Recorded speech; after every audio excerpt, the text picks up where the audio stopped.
It is time now for all things current in California politics. Let's welcome back the man in the know, Rich Ehisen of Capital Weekly publication.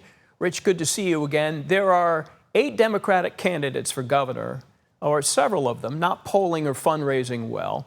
Yeah. One has dropped out of the race, as asked, Ian Calderon, so as to not splinter the vote in June. Is it dangerous for some of the Democrats who are remaining in, who are not polling well, that they do stay in? Well, I don't know if it's dangerous necessarily to them in this environment. I mean, I think there was a time where if, they would have crossed the party orthodoxy, there definitely could have been some consequences for them long term. But I don't know. I don't see that quite so much in this particular party. I mean, Rusty Hicks is the Democratic Party chairman here in California. He made it very clear, public request, and essentially 8 of the 9 ignored him. They don't do that if they really felt like there was going to be some repercussion for them. So it's only super dangerous in this case if ultimately 2 Republicans win in June, and that is the thing that would be the most dangerous for all these Democrats to stay in, but clearly that's not seen as likely. I don't think it's seen as likely right now because, again, if you look at the polling, sure, the Republican candidates right now are at the top.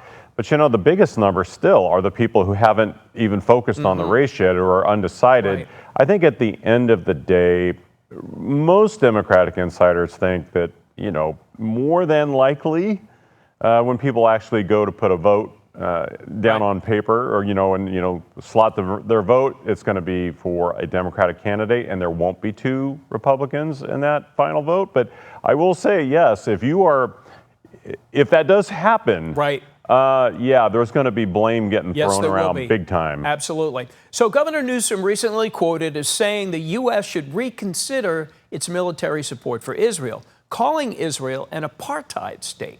Now, does it seem like he has more of a beef with Netanyahu than Israel specifically?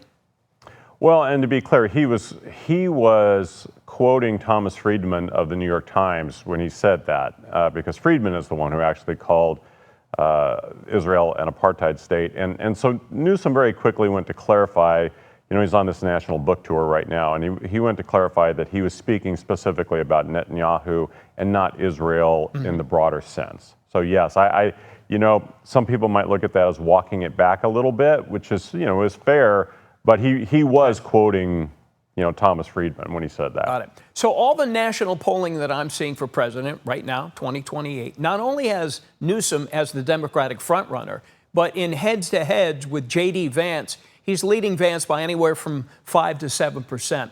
So what would be a reason, after all that's been said and where we are now, that Newsom would not run?